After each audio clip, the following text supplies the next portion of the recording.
सतगुरु की साजी निवाजी प्यारी सात संगत जी, प्यार और सत्कार से कहना धन निरंकार जी। सात संगत जी, जैसा कि आप सभी को पता है, हमारा 76वां वार्षिक निरंकारी संत समागम बहुत ही नज़दीक आ रहा है और 76वें निरंकारी वार्षिक संत समागम पर ही दासी विशेष विचार रखने जा रही है। सेवा का पर्व संत समागम। संत समागम मन को सुकून और खुशी देता है।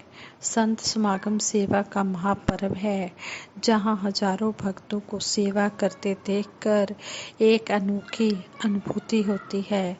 76वां वार्षिक निरंकारी संत समागम 28, 29, 30 अक्टूबर 2023 को जेटी रोड समालखा हरियाणा में आयोजित होने की अनाउंसमेंट होते ही लाखों भक्तों के दिल खिल उठे। संत समागम की तैयारियों में हजारों हाथों का श्रम, लगन, धैर्य और अन्य साधन जब जुटते हैं, तब जाकर इतना विशाल, भव्य और आकर्षक रूप बनता है। बच्चे, बुजुर्ग, युवा, स्त्री, पुरुष, हर किसी का सेवा वाला रूप देखकर और इसमें शामिल होकर सभी को खुशी मिलती है। संत समागम रातों रात अपना भव्य रूप नहीं ले लेता, बल्कि धीरे धीरे इसका रूप निखरता है।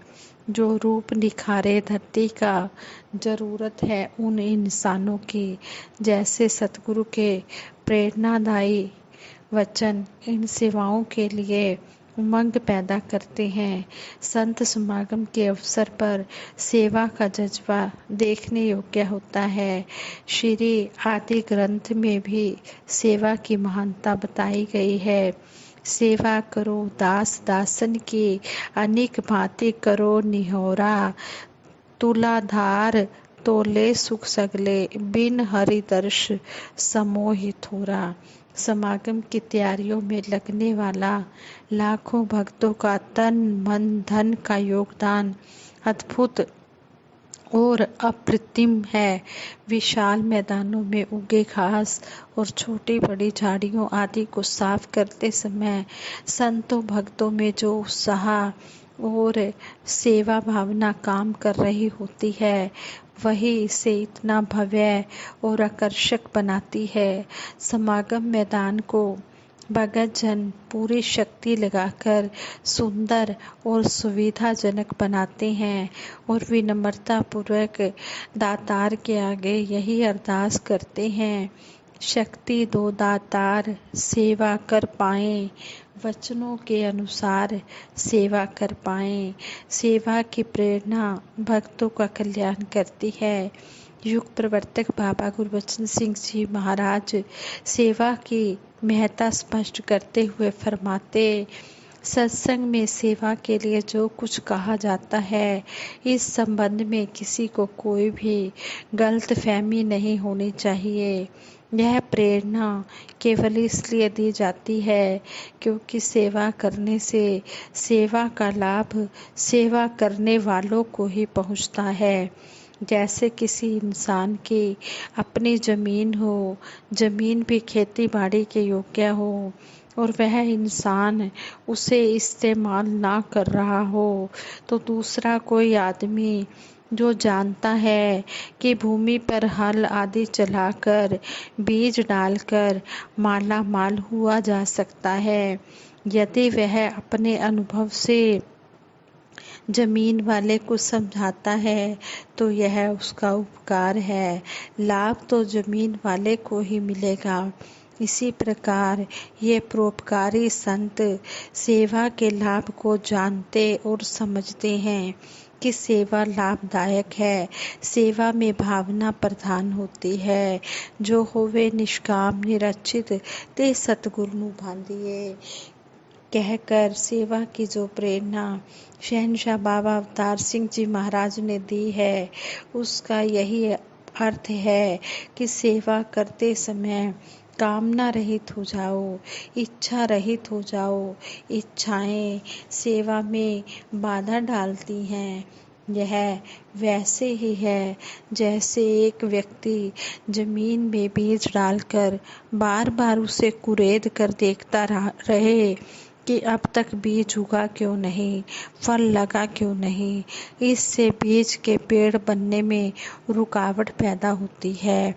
फल फूल लगने की तो बात ही बहुत बाद की है। सेवा के फल के प्रति जितनी चेतना काम करती है, उससे ज़्यादा चेतना सेवा करने में लगनी चाहिए। फल देना प्रभु की इच्छा पर छोड़ देना ही अच्छा है। एक और बात भी ध्यान देने योग्य है कि सेवा का बीज खेत के क्षेत्रफल के अनुसार हो। 1 एकड़ जमीन में एक मुट्ठी भर ही बीज बोने पर फसल भी उसी हिसाब से ही उग पाएगी।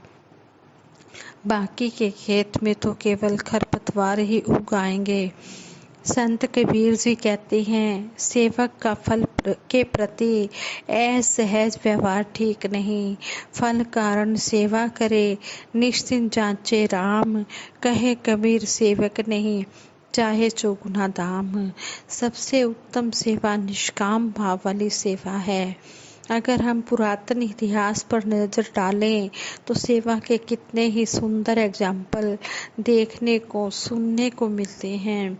सेवा करते हुए श्री हनुमान जी ने भगवान श्री राम जी की आज्ञा को सबसे ऊपर रखा और मुश्किल कामों को भी आसानी से कर दिखाया। भाई कन्हैया जी ने शत्रु मित्र के भाव से ऊपर उठकर घायलों को समदृष्टि भाव से पानी पिलाकर सतगुरु की प्रशंसा प्राप्त की। जटायु ने प्राणों की बाजी लगाकर माता सीता की रक्षा का यत्न किया। गिलहरी ने पुल निर्माण में गीले शरीर पर रेत लगाकर योगदान दिया और भगवान श्री राम जी की प्रशंसा पाई। भगवान श्री राम जी के मन में बस गई।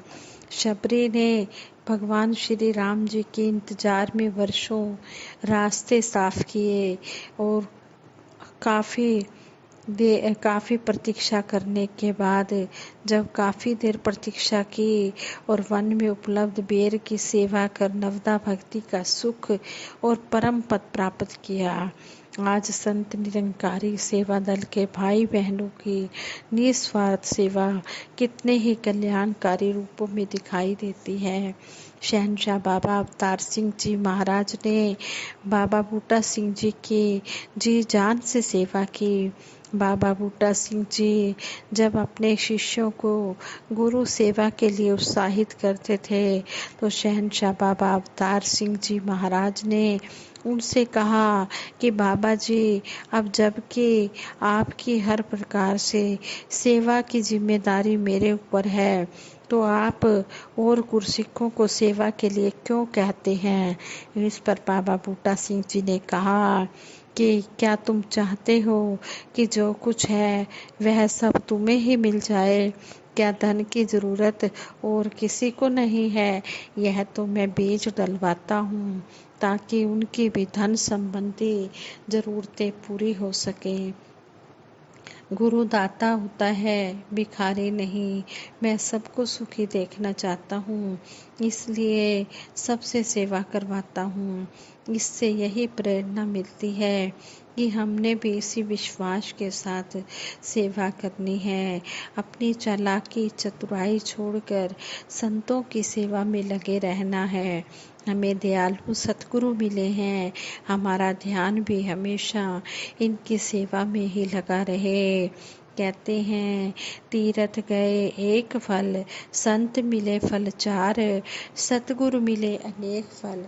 कहे कबीर विचार का भाव भी यही है कि तीरथ और संत मिलन से भी श्रेष्ठ और उत्तम है सतगुरु के दर्शन और संत समागम का फल।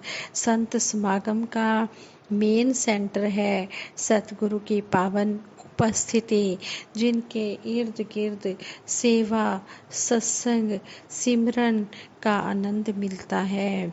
संत समागम के अध्यात्ममय वातावरण में समर्पण भाव के साथ की गई सेवा का नज़ारा बहुत ही मनभावन होता है।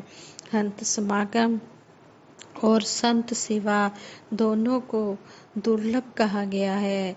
संसार में संसार को पाना तो आसान है, लेकिन संसार में रहकर निरंकार को पाना, इससे एकमिक हो जाना ही बड़ी बात है। और यही मानव जीवन की वास्तविक उपलब्धि भी है। सेवा बाजार में उपलब्ध होने वाली वस्तु नहीं है। इसके लिए संतों का सानिध्य, संतों की कृपा और संतों की दी हुई दृष्टि चाहिए। संतों का संग प्राप्त करने और उनकी सेवा करने का संत समागम सर्वोत्तम अवसर होता है। हर मानव को यहाँ अपने आप को संवारने का सौभाग्य मिलता है। सतगुरु माता जी कृपा करें, सभी 76वें निरंकारी वार्षिक संत समागम में भाग कर निष्काम भाव से सेवा करें और सतगुरु की रहमतें प्राप्त करें, और फिर समागम में भी सभी जाएं। सभी को सतगुरु माता जी अपने आशीर्वाद दें और सभी सतगुरु के दर्शन करके आशीर्वाद लेकर झोलियाँ भर के अपने घरों को आएं।